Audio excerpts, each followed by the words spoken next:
I liked your, was touched to by your engagement, your second person engagement.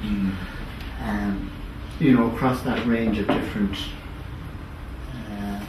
relational contexts with your son, with the school, and then your consulting work. I suppose the consulting work was the ones I relished the most, and was kind of saying, well, okay, you're working with groups and you're in companies and so on, and being where the agenda is whatever the commercial agenda, you know, diversity training or whatever it might have been. That's what my question then is about exploring, having an explicit agenda around Ubuntu, working with. And that's why I put down that's a way, because I always think, you know, it's part of my third kind of issue, you know, that if you were to teach a course on kind of African approaches to inquiry, but that's a way of kind of putting stuff together, you know, it wasn't so much to do teach a course, but because you've expressed ways of being and enacting it in those various types of situations where you're being a parent, you're creating a social structure around the school, and then you're doing it as a professional consultant. I'm wondering about where the subject area of the engagement that brings people together is actually around the topic itself. You know, or the question in there, I think you said, if I was teaching a course on Ubuntu as just saying, you know, after you've become famous from this PhD, you know, these programs of African studies said, well, listen, come and do some seminars on to help us engage in and create a way of inquiry that fits our identity, kind of thing. You know. Well, I think it would have. I would like it to have these kinds of characteristics. Yeah. It would be living. In the sense that is to inquiry, which would be about not just inquiring linguistically on paper, would actually be about being engaged in an act of some sort of contribution as part of the process of inquiring. So it's not an abstract, dead form of inquiry. It's about seeking to make an improvement in something that contributes to the broader human good. So it would have to have, I guess we have to have a sense of purpose more than the abstract collection of data that contribute to that have a living quality. The individual would have to be part of the process of inquiry, part of the inquiry field. It would have to, I guess, contain values. But the values that people use as their engagement to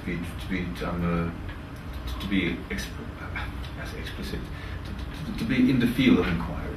So going beyond, and I think we have to be rigorous as well in the sense of seeing that as you inquire and you come up against people's descriptions of themselves and of their actions, and it's something about how do you locate that within normative traditions? How do you locate that within transformational outcomes? And what I'm thinking about that is that I think I would like it to be, if I was to teach it, something that is always in this process of moving towards re-identification and away from processes that are colonizing. So if it, you know, in helping students as part of the social endeavor that the inquiry is engaged in, to not fall into traps of actions that actually help reinscribe and reproduce that which you want to move away from. So I think that would be teaching a critical mind around those sorts of things would be important. I think that it's this tricky thing of love would have to be in there. You know, this deep concern, this human. I mean, that nature of engagement would have to be there. And I think it also has to be fun. For me, there's something about it having to carry a spirit of life. I mean, Jack has this phrase that I love called life affirming energy, you know. But you know, it has to be something, the quality of dance. That's another thing we'd have to do, I guess. In terms of its forms of inquiry would have to be inventive and creative, and not reproducing the previous bunch. And the types of data, the types of things it considered and reflected as data would be things that were well, much more the stuff that is written on paper. It would be trying to give meaning to movements almost, to the dance, the song, the rhythms of interaction. It would include much more that I think or in teaching, helping people to work with it as a way of inquiry. It would encourage them to step outside of narrow ways of being. And I think the one really important thing for me is that I think that many academics have written about Africa. There are other academics who have written about African cosmology, and there are many feminist writers who have written about the academy and the ways in which the academy denies women's ways of knowing or makes women's ways of knowing.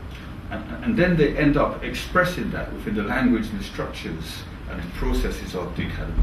And I think gradually, after a while, they become not integrated into the academy in a way that has expanded the academy, but integrated into the academy in a way that expands their careers. Much more than actually shifting the dynamics of what the academy sees itself as being. If that makes any sense. So for me, there's something about that work is a contribution to expanding the boundaries of possibility. And it's a contribution to us as human beings in valuing our broader ways of knowing as having epistemological significance and value. So those are my immediate reactions to what you said. I mean, that's all of you in this. As well. But I think that's